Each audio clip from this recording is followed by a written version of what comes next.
Hello guys, so this is vlogger Louie again. Ito na namang food trip video.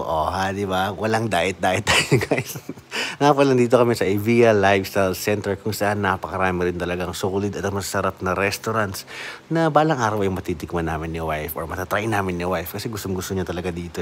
Nga pala, happy anniversary kay Tito Rex at kay Tita Beng. Ayan, love lang. While waiting guys, ikot-ikot muna kami ni Mrs. kasi pwede magpa-reserve dito sa restaurant na pupuntahan namin. Kaya easy lang, di ba? Ito, nandito kami sa Texas Roadhouse. Actually guys, pang second time ko na to nakalimutan ko na, sobrang tagal na kasi nung una. Ito nga pala guys, pwede kayong pumili kung anong steak ang gusto nyo. Pwede yung New York strip, sirloin, or depende kung gaano kalaki rin yung kaya nyong ubusin, di ba? Or kung bahala kayo kung depende sa mood nyo. Yun yung bar nila at ito yung place.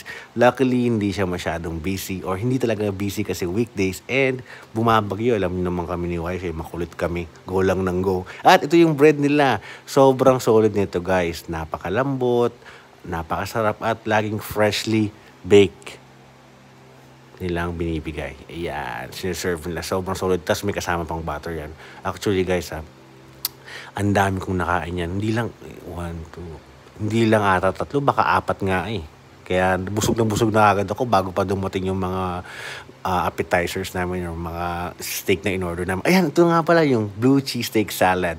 Solid yan guys. Yan yung kinain ko. At meron ding ranchero salad. Natikman ko yung isa pero mas gusto ko yung blue cheese steak salad. Yan.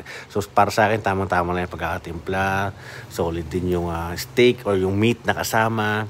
Basta sana matry nyo to. Ito yung marirecommend ko.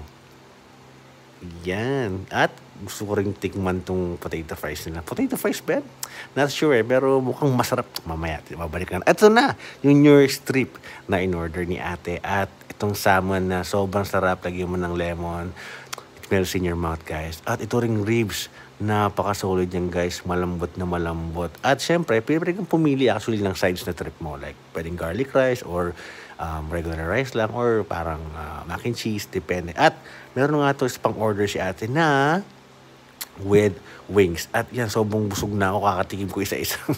Kasi ito yung in-order ko. Ito yung sirloin na 6 ounce. Tsaka medium well yung pagkaka-order ni Mrs. Chan. Ayan guys. Sobrang solid niyan. Dinamihan ko yung hot sauce. Napakasarap. Gusto ko na ulit. Pero next time, medium rare kasi yung order ko talaga na gusto. Pero at least na-try ko yung medium well. At ito guys, napaka-solid ng kanilang mashed potato. Sobrang buttery, sobrang malasa. Para sa akin, number 1.